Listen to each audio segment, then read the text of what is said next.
Thank you to Squarespace for sponsoring this video. If you're in need of a website, domain, or online store, make your next move with Squarespace. So the other day on Twitter, I asked if there's any particular videos that you would like to see. Follow me. @EveryDayDude suggested a video on cross-processing. And after looking through my miscellaneous film pile, I found 2 rolls of Velvia in medium format, which had recently expired.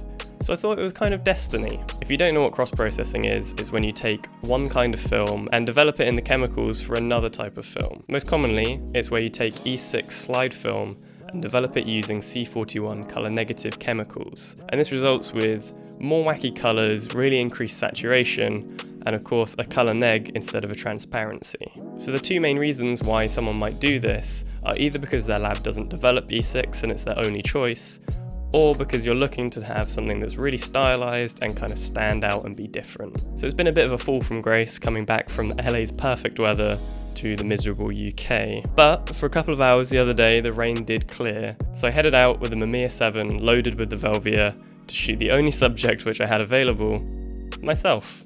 So my game plan was to shoot 2 rolls as fast as possible in the same locations so that I could do a side-by-side comparison where I develop one in the normal chemicals and then one which is cross-processed, so that hopefully you can really tell the difference. So I've put on a pretty horrendously bright outfit to hopefully kind of show off as many colours as possible that can be rendered with this film. I'm going to take all these self-portraits. There's not much else to say.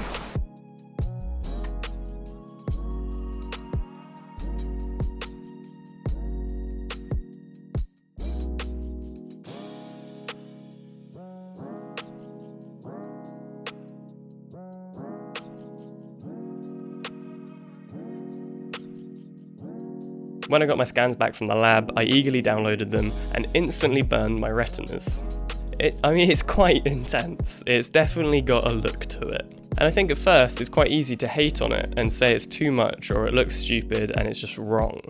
But after I thought about it for a little bit, it does actually remind me of something which I have quite enjoyed shooting in the past, which was the duochrome Polaroid film from Impossible Project. And I actually think with the right styling and direction, a shoot with this, say like a fashion-y portrait session, could actually come out with something really cool and interesting. Now it is worth mentioning that all the different kinds of slide films will cross-process differently, and as far as I'm aware, Velvia is one of the most intense ones. So there's definitely more experiments to be had with this, but unfortunately that's all I had time for this video. So if you've done some cross-processing and had really different results, maybe let me know in the comments and we can start a discussion about it. And finally, I'd like to thank Squarespace again for sponsoring this video.